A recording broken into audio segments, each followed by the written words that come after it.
दब भरवा दे। आज दिल टूटे तो कल है तने बोलती है गावा तो कहीं जी बोल खाली भोजपुरी बोलते हैं जाने अपन पापा जी पहले पापा का कर यार के बाद तो छोटा छोटा लिए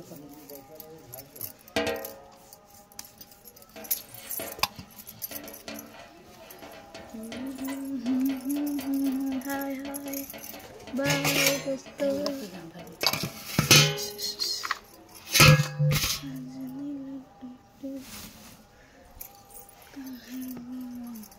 भरी की खालो या काटी बनत हो कि ना बनता ओदे मिनट चलते ना पड़ा सब बोलो आदे तर तू यही में बकरा आइला डलिए खालो या काटी काटा भर ले नाली वाला बड़ा गर्मी लागत रे बाबा तो बुंदे मार दिया नाटा नाच दिया पूजा करे का ओ से कहते तू जी तो मुर्गा चढ़ हटन चावल धो के लोग हमरा पहले चावल धो लेती तो छोड़ दो आटा के हाथ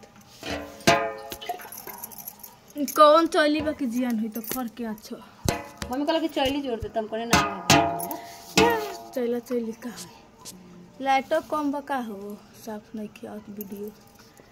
देखा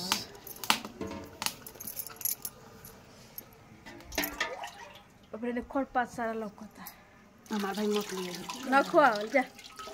यानी कि देखा तनी देखो ना सब खेत लौका होता नहीं खेत लौका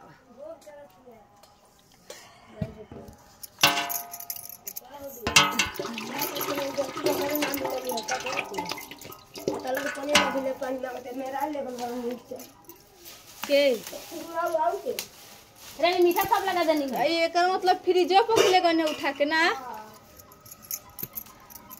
मीठा सब लगा देना आटा है लोइया बना रही हूँ बन रहा है लिट्टी का पूरी पूरी ना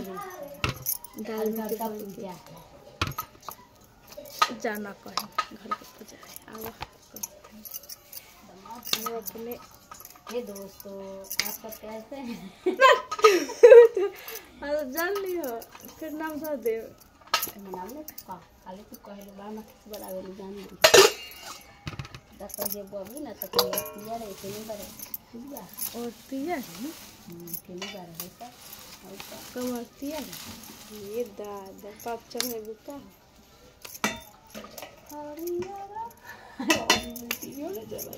जो करिए से तन सब देखाओ तनी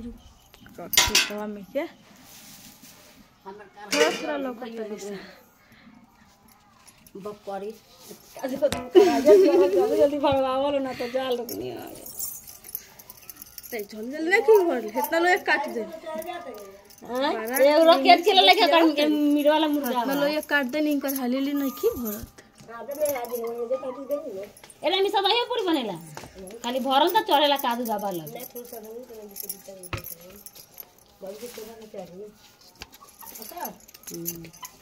3 मिनट के होगला बंद कर देता नहीं